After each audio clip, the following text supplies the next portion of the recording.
retour pour un nouveau CQFR. Il n'y avait que 2 matchs au programme cette nuit et normal, c'est la NBA Cup. Shai, les quarts de finale ou les demi-finales à l'Est et à l'Ouest, il y avait un match dans chaque conférence. On se rapproche du Final Four de Las Vegas. Et parmi les équipes qui verront Vegas, il y a donc les Pacers qui ont battu les Celtics 122-112 et les Pelicans qui ont battu les Kings 127-117. Je te propose qu'on commence avec Indiana, avec le Prince Ali, c'est comme ça que l'appelle Benjamin Moubèche, si je dis pas de Exactement, bêtises. il a déposé les droits sur cette appellation depuis l'année dernière. On espère que ce sera lucratif. Tyrese Haliburton qui a fait un très grand match. Ouais. 26 points, 10 rebonds, 13 passes, 16 points en deuxième mi-temps. Une action à 4 points incroyable, un panier à 3 points avec la faute alors qu'il y avait 105 partout. Ouais, bref, il a été comme d'habitude le héros des Pacers. Les Pacers qui ont une vraie dégaine d'équipe de coupe et ils ont l'air déterminés d'ailleurs à gagner la NBA Cup. Ils n'ont toujours pas perdu. Ils avaient gagné leurs 4 matchs de poule, ils avaient fini premier de leur groupe. Là, ils ont battu les Celtics. Je crois qu'après le 3e match, déjà, Haliburton avait dit ouais, nous, on veut gagner ce tournoi. Tu l'as déjà répété souvent, c'est une franchise qui n'a pas de palmarès en dehors de la NBA. Donc, bon, voilà, il y a un espèce d'engouement, on l'a vu. Il y a une action, je ne sais plus qui met le dunk en fin de match. C'est peut-être Nesmith, je ne sais plus qui met un dunk. Mais du coup, derrière, il y a tout le banc des Pacers qui est à fond. On sent qu'eux avaient envie de gagner. Alors qu'à l'inverse, pour les Celtics, tu vois, pas sûr que c'était la même motivation. On sent que les remplaçants, le petit chèque de $500 000, ça ferait plaisir quand même. Mais globalement, c'est quand même là où c'est un succès, c'est que les joueurs se soucient vraiment du match en question. On pourrait se dire, bon, tu sais, je reprends le parallèle de la Coupe de France, alors en foot ou en basket, peu importe, mais où tu as des équipes pro qui jouent le titre ou des Coupes d'Europe et qui prennent ça un peu à la légère et tout. Et l'équipe qui est intermédiaire, là, ce sera en l'occurrence les Pacers, qui vit le truc à fond et qui vit ça comme une aventure. Là, c'est un match à élimination directe. Les mecs sur le banc, et il n'y a pas que sur ce dunk. À chaque fois, tu sentais que les mecs ils étaient impliqués, que le public était impliqué. Il y avait une atmosphère de playoff, en fait. C'est en ça d'un game set, je ne sais pas. Je ne sais pas si on peut aller jusque-là, mais pour une franchise qui ne les a plus joués depuis un certain temps, et Haliburton a bien répété cette semaine qu'il en avait marre de perdre et qu'il voulait jouer les playoffs, ça ressemble un peu à cette atmosphère-là. Et Haliburton, il a montré que c'était le genre de joueur qui était capable de monter en niveau et en qualité sur ces rencontres-là, parce que c'est son premier triple-double en carrière. Il était censé être un peu blessé, incertain. Et voilà, la manière dont il prend les choses, les choses à son compte, c'était magnifique. Moi, la saison qu'il est en train de faire, j'arrête pas de le dire, pour moi, c'est un candidat MVP. Il faudrait juste que les Pacers grimpent un petit peu dans le classement encore et que ce soit constant. Mais j'adore sa saison, j'adore le joueur qu'il est en train de devenir et qu'il est déjà devenu quelque part. Mais ce qu'il est en train de faire, c'est... Je redis encore ce que j'ai dit hier, je crois que c'est dans le podcast. Je m'avance peut-être beaucoup, mais je pense qu'il a le potentiel pour être le meilleur joueur de l'histoire des Pacers. Ce serait beau, ouais, s'il y reste. Il a que 23 ans, Haliburton. Ouais. Il a que 23 ans pour un joueur. Bon, alors il va sur ses 24 ans, mais pour un joueur, c'est vrai qu'il a été drafté en 12e position. On en parlait dans le podcast d'hier, que je vous invite à écouter, podcast qui est dédié aux Golden State Warriors. C'est vrai qu'il y a des joueurs, sous prétexte qu'ils ne sont pas freshmen, qui ne font pas qu'une seule saison à la fac, qui sont draftés un peu plus loin.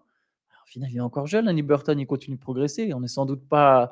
Il est sans doute. Enfin, tu vois, il n'est pas à son pic, quoi. Il y a encore de la progression à venir, peut-être sur des plus petits aspects. On voit déjà le joueur plus ou moins qu'il est, mais il y a encore une progression. Et ouais, c'est vraiment un joueur intéressant. C'est un leader. L'impression que cette équipe d'Indiana, elle est à son image. C'est ça qui me marque le plus, c'est que jeune joueur comme ça, et déjà ta franchise, elle te ressemble. Enfin, ton équipe, plutôt ton groupe te ressemble. C'est une équipe, on l'a répété, c'est la meilleure attaque de la ligue sans avoir un gros scoreur. À chaque soir, il y a plein de mecs qui cartonnent. Là encore, il y a 7 joueurs qui mettent 10 points ou plus. Ils finissent très fort le match d'ailleurs. Sur un 16-6, il y a un 9-0 à un moment. Je ne me souviens plus si c'est un 16-6 exactement, mais pour aller taper Boston qui jouait sans Porzingis, mais fort quand même. Il faut aller chercher. Il y a eu 32 points de Tatum, 30 points de Brown, et tu vas battre la meilleure équipe de la ligue. Non, chapeau. Il y aura une demi. Pardon, vas-y. Non, c'est ce qui est intéressant. Alors pour Boston, on pourrait y revenir. Sans Porzingis, le visage est un peu différent et on peut se demander déjà, est-ce que si par malheur il venait à manquer des matchs ou à être blessé en playoff comme ça lui est déjà arrivé, est-ce que cette équipe peut surmonter, peut être vraiment aussi forte et ambitieuse sans Porzingis? Mais moi, je voulais revenir juste sur les Pacers et Haliburton. sur le fait que bah, c'est un franchise player un peu d'un genre particulier parce que, comme tu l'as dit, c'est pas un énorme scoreur. Il est quand même assez altruiste. Il cherche plutôt l'efficacité en attaque. Et c'est un modèle que j'aime bien. Et voir une équipe grandir avec un joueur comme ça, qui est comme tu l'as dit, voilà, qui va pas prendre 35 shoots par rencontre. Moi, ça me plaît bien. Et les voir aussi décomplexés contre Boston, c'était un régal, quoi. Bah, d'ailleurs, hier, il perd pas de ballon, hein. C'est 13 C'est ouais, passes décisives avec 0 ballon perdu. Indiana, c'est une des équipes qui perd le moins de ballons par match, alors que c'est une équipe qui joue super vite. C'est en ça que je dis que cette équipe, elle ressemble à Liberton. C'est assez exceptionnel, quoi. Il y a un côté point God, on aime bien sortir cette ouais, expression, mais elle lui colle à la peau, quoi. ouais. Ouais, moi, c'est le moment que j'ai. Alors, pour finir sur lui, mais ce shoot dont tu parlais tout à l'heure, l'action à 4 points, là, et derrière la réaction, genre, moi, tu sais, j'aime bien le. Alors, parfois, c'est marrant de voir les mecs avoir des réactions très théâtrales, comme s'il marquait un but au foot, tu vois, mais lui, il arrive, hop, il met son shoot, et puis c'est normal, genre, c'est mon moment, il y a aucun souci, c'est ce qui devait se passer, et puis il est assassin, le shoot, c'est à 1,33, je crois. Ouais. Ils sont à égalité, action à 4 points, derrière, ils ont déroulé, donc voilà, on va encore dire du bien de Tyrese Haliburton. J'espère que ça va continuer pour lui comme ça. Alors, ouais, l'histoire du MVP, on verra dans la prochaine MVP race, hein, mais il faudra un tout petit peu plus au classement pour Indiana, mais voilà, c'est un régal, cette équipe et ce joueur. J'ai déjà vu des comparaisons entre ses stats et celles de Stephen Curry sur sa première saison MVP, même si je pense que ça n'a absolument aucun sens de comparer. Déjà, c'est plus tout à fait la même époque, même si c'était il n'y a pas si longtemps. C'est pas le même nombre de possessions jouées, c'est pas les mêmes contextes, c'est pas les mêmes équipes. Mais effectivement, c'est un joueur qui, lorsqu'il jouera dans une équipe qui est en mesure d'être dans le top 4 de sa conférence, sera très probablement un vrai candidat au MVP chaque saison, comme l'a été Chris Paul à un moment, en fait. Sans jamais l'être, il n'a jamais été MVP, Chris Paul, mais à un moment, il était chaque année candidat, et je pense que ce sera à peu près la même chose Et pour il y a Tyrese ouais, Haliburton. un dernier truc, bah, alors c'est pas un podcast consacré à Haliburton, mais j'y pense. Un autre truc que j'aime bien, et j'aimais déjà bien ça à Sacramento, c'est ce côté où il veut incarner une franchise et la ramener sur le devant de la scène, tu sais, alors que alors, les Pacers moins que les Kings, hein, mais quand il joue aux Kings, c'était l'incarnation de la loose, cette franchise, hein, tu vois. Et pourtant, il était déjà, il a été très affecté quand il est parti parce qu'il voulait être le gars qui ramène Sacramento sur le devant de la scène. Il a pas l'air d'avoir des aspirations de gros marché, de clinquant, de business en dehors. Tu vois ce que je veux dire un peu. Et à Indiana, il est pareil. Tu sens qu'il est hyper impliqué partout Mm. dans la franchise. Non, mais tu as raison. Moi aussi, j'ai ce sentiment sur sa personnalité, qui veut être proche de la communauté, etc. Par contre, ce qui va être intriguant, c'est justement à quel moment son envie de gagner, elle risque de prendre le dessus. Alors, je ne veux pas être pessimiste pour les Pacers. J'ai été très optimiste sur les Pacers. Vous êtes souvent foutu de ma gueule d'ailleurs sur Ouais, ça, alors que ça absolument. fait longtemps que depuis l'arrivée d'Haliburton, je dis, mais cette équipe, ça va décoller. Par contre, ce qui me fait un peu peur, c'est qu'ils ont eu, depuis l'arrivée d'Haliburton, ils ont eu 2 drafts pour lui choper quelqu'un qui grandirait avec lui. Mathurin, il montre quelques limites, même il y avait un potentiel. À un moment, on s'est dit, ah, Haliburton, Mathurin, ça peut être le bas-court du futur, et peut-être que ça sera le cas, mais j'ai l'impression que Mathurin, il y a une petite stagnation. Après, voilà, on verra, il est encore très jeune. Je suis pas. Alors, je sais même pas encore ce que ça vaut vraiment Walker, le rookie drafté cette année, mais On n'a pas beaucoup vu, ouais, pas je suis très. pas méga convaincu que le mec va briller. Alors, Obi Toppin, c'est cool, il y a des joueurs cool, mais j'ai peur qu'à un moment, il y a une vraie limite de talent. C'est pas une équipe qui va signer des free agents. Même avec Haliburton, c'est pas une équipe qui va signer des free agents. Faudra voir, est-ce que. Bah alors, elle a des assets parce qu'elle a ses pics, il y a des jeunes. Est-ce qu'à un moment, elle aura des assets pour faire venir un autre mec? Et je pense que ça sera la seule solution pour Indiana. Clairement. Parce qu'il y a fortement moyen qu'Haliburton, il se retrouve isolé en fait pendant longtemps. Parce que là, c'est cool, l'équipe elle marche bien, mais personne ne s'attend à ce que les Pacers ils passent même un tour en fait Mm. de playoff. Peut-être que Ouais, ouais. même s'ils passaient un tour, bon, c'était encore loin du compte. Et là, je vois pas quelle évolution il y aurait parce que je vois pas quel jeune va se développer et se hausser à son niveau. Et par contre, j'y viens, juste pour conclure, Haliburton aujourd'hui, il est fort, il est tellement fort, les Pacers ils peuvent plus tanker. Ils Ouais. n'arriveront plus à tanker. Déjà l'an dernier, ils ont tanké parce qu'à un moment, il s'est blessé. Ils n'ont même pas tanké, mais je veux dire, ils ont raté les playoffs parce qu'à un moment, il s'est blessé. Sinon, c'était bien classé. Et là, cette année, ils seront trop bien classés. Et il y a fort à parier qu'ils soient constamment trop bien classés. Et du coup, voilà, il faudra voir quelle est l'évolution pour que cette équipe passe un cap. Quand je dis Bah, ce passer sera un cap, c'est passer le dernier cap. ouais, Ils ont encore un cap à passer avant, mais et ça, et son envie de gagner, à voir quand est-ce qu'elle reprendra le dessus, quoi. ce sera via un trade, hein, de toute façon, qu'ils pourront se renforcer, mais et après les free agents, je suis un peu peut-être trop optimiste, mais je me dis qu'un joueur, un peu fort en free agent, il va se dire, «M'associer à ce gars-là qui est plutôt altruiste, qui est un meneur-passeur, qui est capable de scorer», hein, mais c'est un profil plus engageant qu'un soliste qui va mettre 40 points. Mais bon, après, je sous-estime peut-être l'importance du marché et du fait que les mecs veulent pas, venir vivre dans le Puis Midwest, tu vois? Mais puis pour les stars, pour les stars, il y a plus de free agency, en fait. oui, voilà, En donc fait. ce sera Pour via les un stars, trade, il y a plus de et ils ont quand même des atouts pour faire un trade, ça dans ouais. l'avenir, ça on peut pas leur enlever, ça va être c'est une équipe, intéressante, fallait vraiment monter dans le wagon assez tôt, tu as raison, et je t'accorde que tu nous avais prévenus et que c'était une des équipes même que tu souhaitais pour Wembanyama, parce Ouais. que c'est vrai que Mais ça aurait été cool quand même, mais bon. Justement, exactement pour ce que je viens de dire, de se dire, bah, tu as un deuxième mec qui grandit et tu as un truc, ça peut être, très, très intéressant. Après bon, Wembanyama est très bien à San Antonio, je pense, mais les Pacers auraient été plus compétitifs d'ailleurs évidemment que les Spurs, dès cette saison. Ouais. Après, est-ce que les Pacers auraient su développer? On verra, l'avenir nous le dira. L'autre match, c'est donc la victoire des Pelicans à l'extérieur sur le parquet des Kings, 127-117. 30 points de Brandon Ingram qui en a marqué, je crois 17 en deuxième mi-temps, Mmh. qui a compensé le petit match au scoring de Zion. Zion 10 points, mais 6 rebonds, 6 passes, 3 interceptions. Voilà, victoire des Pelicans. Ils ont creusé l'écart dans le deuxième quart-temps, notamment grâce au banc. Trey Murphy, très bonne rentrée, 16 points. Alvarado aussi eu son impact. Et derrière, ils ont su tenir. Et ouais, petite surprise quand même, parce que pour aller gagner à Ouais. Sacramento sur un match de coupe, on imaginait bien Sacramento être un peu aussi une équipe de coupe. Et au final, Sacramento qui est toujours un peu irrégulier, c'est un choc entre deux équipes irrégulières, New Orleans et Ouais. Sacramento. Exactement, on pensait que Sacramento, passerait probablement parce que, bah, ils avaient mis les petits plats dans les grands aussi. C'était comme une rencontre de play-off. Ils avaient sorti tout ce qu'il fallait au niveau de l'atmosphère, de l'ambiance. Ils sont un peu passés à côté. Leur entame, elle est enfin, ils font un énorme début de match. Ils cartonnent les Pelicans. Ils mènent 32-17 à un moment et ils se mangent un run derrière et ils sont plus jamais. Je les ai plus jamais retrouvés dans le match après.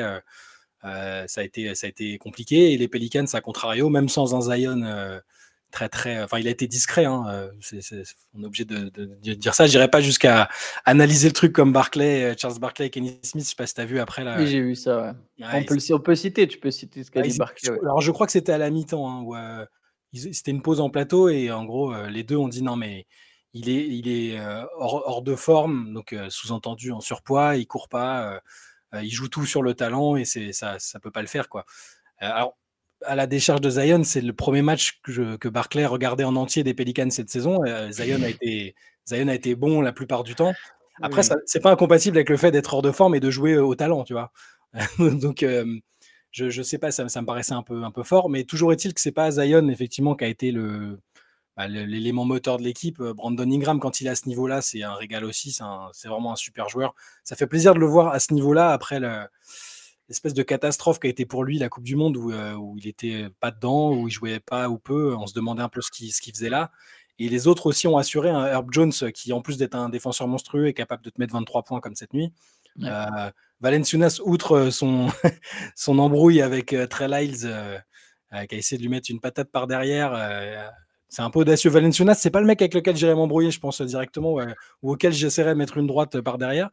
Mais Valenciunas a été bon quand même aussi avec 18 points et les Pelicans, bah, c'est une belle opération et une petite surprise quand même. Ouais, pour Zion, alors, son... ce qu'a dit Barclay, bon, Zion qui joue 18 matchs, c'est pas un Zion complètement hors de forme déjà, ou même s'il est hors de forme et qu'il arrive à jouer 18 matchs, c'est déjà une bonne nouvelle pour ta franchise. Ouais, Et quelque part, si c'est juste être hors de forme, ça veut dire qu'à force de jouer des matchs, il va se mettre en forme et que tu peux te dire que le meilleur est à venir, sachant qu'il tourne déjà à plus de 23 points par match. Enfin, il est déjà percutant. Par contre, il y a un autre truc qu'il a dit à la fin du match, Barclay, que j'ai trouvé un peu plus intéressant déjà, c'est qu'il dit que Zion, c'est le facteur X en fait pour les Pelicans. Genre, tu vois, tu as Ingram, il sera toujours là. Tu as le banc, ils ont quand même de la profondeur, etc. Il y a McCollum qui est très sérieux. Et puis, tu as des matchs où Zion, il va briller. Et généralement, il y a quand même plus de matchs où Zion brille que l'inverse. mm, Après, c'est vrai que cette équipe est encore un peu irrégulière du côté de New Orleans. Zion est peut-être pas encore en mode dominateur comme il a pu l'être. Il y a eu un stretch de match Je crois que c'est sa deuxième saison. Alors du coup, je m'y perds parce que je le joue tellement Ouais, peu c'est là par où il est saison. All-Star, quoi. Ouais, il y a eu un moment où là, quand il enchaînait les matchs, c'est pas juste il était bon, ça avait vraiment un impact sur les résultats des Pelicans, quoi. Ça surélevait la franchise. Là, c'est pas encore le cas, mais bon, voilà, il y a quand même beaucoup de talent, beaucoup de profondeur dans cette équipe. Elle va jusqu'à la fin, elle sera en course pour les playoffs. À voir ce que ça donne avec Zion, à voir s'il a vraiment. Il y a toujours, avec lui, il y a toujours ce truc de est-ce qu'il a vraiment envie d'être là. Il y a eu des Ouais. rumeurs qui ont été relancées parce qu'après le match contre les Bulls, il parlait avec un assistant. On n'est pas exactement sûr de ce qu'il dit, mais il y aurait une conversation. Moi, je la trouve tirée par les cheveux, j'ai du mal à y croire. Ouais, Voilà, en ça a l'air mode détendu, ouais. ça a l'air un peu, genre, Ouais. on se fait une blague: «Bon alors, quand est-ce que tu viens jouer avec nous, avec Lavine et tout?» Enfin, moi j'ai pas En pris fait, ça c'est pour, lui. Non, ce qui est perturbant, c'est que c'est lui qui démarre le truc. ouais, c'est C'est vrai. pas l'assistant, c'est lui qui aurait démarré le truc en mode ouais, j'ai envie de jouer aux Bulls. Quoique tu me mets le doute maintenant, je me souviens plus Je trop. sais Ah, plus, mais je c'est veux juste pas être sûr de dire une bêtise. le Ouais. ton Je général de suis la sûr de dire une conversation bêtise. ça paraissait pas être un truc, genre où ils se cachent en secret pour dire: «Bon, quand est-ce que vous faites un move pour moi, Ouais, j'ai trop ouais. envie de venir là». On va pas là pour le coup, faut pas suranalyser, je pense. Ouais, je suis d'accord avec toi. C'est pour ça que j'ai dit que c'était très tiré par les cheveux cette rumeur, mais effectivement, par contre, je me souviens même plus si c'est vraiment lui. C'est vraiment lui. C'est peut-être l'assistant en fait qui Mais commence la ça blague. n'enlève rien au fait qu'on se pose toujours la question de quand ça va pas ou qu'il est blessé ou quoi, est-ce que c'est vraiment l'endroit, dans lequel il a envie d'être ou est-ce que c'est juste sa personnalité, quelle que soit l'équipe dans laquelle il joue, est-ce qu'il est un peu détaché, Hmm. tu sais et quand il était pas là, bah, il était pas trop autour de l'équipe, pendant un temps, il était un coup à Portland, un coup il était retourné en Caroline du Sud, enfin, on sait pas, mais le seul moyen d'y répondre, c'est qu'il soit présent en playoff et qu'il soit le joueur dominant qu'il est capable d'être et après, bah, les remarques de Kenny Smith et de Charles Barkley, on verra aussi ce qu'il en est parce que Barkley dit bien qu'il est quand même, ce sera quand même il fera dans tous les cas une belle carrière selon lui, mais qu'il peut être un joueur spécial si s'il a un Moses Malone que lui a eu, qui lui a dit Ah mon oui. gars, t'es gras et t'es hors de forme et t'es paresseux, il faut que tu fasses quelque chose et ça a été un déclic. Je pense qu'il y a des gens quand même enfin, entre les médias, les réseaux sociaux et tout, je pense que Zion a bien compris que sa condition physique intéressait les gens. Mais bon, en tout cas, on a envie de voir un Zion présent sur le terrain, en playoff, parce que c'est une équipe qui a quand même un gros potentiel et qui est capable de faire des choses entre Ingram et les joueurs autour, plus Zion, c'est quand même sympa les Pelicans sur le papier. Ouais, sur le papier, c'est cool. Il faut déjà qu'ils s'y qualifient pour les playoffs. Alors, je Bien pense sûr. qu'ils ont leur chance, mais c'est pas donné, c'est pas quelque chose de donné. C'est vrai que du coup, il va falloir qu'ils puissent continuer d'enchaîner les matchs et que les Pelicans continuent de gagner. Bon, en attendant, ils auront éventuellement un petit trophée. Enfin, ils jouent pour un petit trophée, voilà, la NBA Cup. Les Ouais, Pelicans joueront le vainqueur du match entre les Suns et les Lakers. Moi, j'ai dit que je voyais bien les Suns aller au bout. Je c'est serais vrai. vraiment pas surpris qu'avec Devin Booker, ça aille au bout les Suns. Mm. Et les Knicks joueront les Bucks, donc le vainqueur jouera ensuite les Pacers. Les demi-finales sont prévues à Las Vegas le 7. Donc le 7, c'est dans la nuit de jeudi à vendredi, C'est ça, si je dis pas de bêtises. Et ensuite, exactement. finale le 9, Ouais, dans la nuit du coup de samedi à dimanche. ça va être sympa quand même. Ouais, Pour ouais, finir, c'est ça va être cool. vraiment le format. On pouvait douter, hein, une coupe, un truc en milieu de saison. L'intérêt, est-ce que les joueurs s'en soucieraient bah, quand même, globalement, les joueurs ils se sont impliqués dans cette coupe-là. On pense qu'on veut des parquets, de tout le barnum autour, mais j'aime bien. Les matchs ont été disputés, c'était intéressant. Le coup, ce dont on a déjà parlé sur le fait que les fins de match, à cause du goal average, étaient un peu plus disputés. Dans tous les cas, je pense que c'est une première expérience intéressante et le Final Four va être intéressant à voir aussi à Vegas, voir si tout autour ils nous font un décor façon All-Star Game avec beaucoup de médias, des choses autour. C'est une première quand même prometteuse, alors que franchement, on partait tous un peu. Qu'est-ce qu'ils vont nous rajouter ça Le format est un peu obscur, des poules. Alors, je dis pas que c'est pas améliorable. Hein. D'ailleurs, bah, Benjamin, on parle dans le dernier Move Deep le Ouais. week-end dernier, c'est intéressant. Et il parle aussi des axes d'amélioration. Mais moi, je suis séduit pour l'instant. Je suis intéressé en tout cas, ce qui est déjà plus que ce que je pensais. Ouais, mais je te rejoins tout à fait. Tu as tout à fait raison. C'est très bien, très bien, très bien résumé. On va se laisser là-dessus. On se retrouve ce soir pour une late session à Yes. 23h sur Twitch avec les Laters. Je prononce mieux Laters que n'importe quel nom de franchise. Que Pistons et Pelicans. C'est quand même assez incroyable. Mais voilà, soyez au rendez-vous. Vous pourrez poser toutes vos questions. D'ailleurs, en parlant de questions, vous pouvez envoyer vos questions à l'adresse mail cqfr.rivers@gmail.com. On en sélectionnera quelques-unes. Et maintenant, tous les samedis matins, il y a un autre CQFR, ce à quoi il fallait répondre. Voilà, ça sera. Donc, n'hésitez pas si vous avez des questions sur la NBA. auxquelles vous voulez une réponse, nous y répondrons avec grand plaisir. Absolument. On va se laisser là-dessus. Bonne journée à tous. Ciao, ciao. Bonne journée.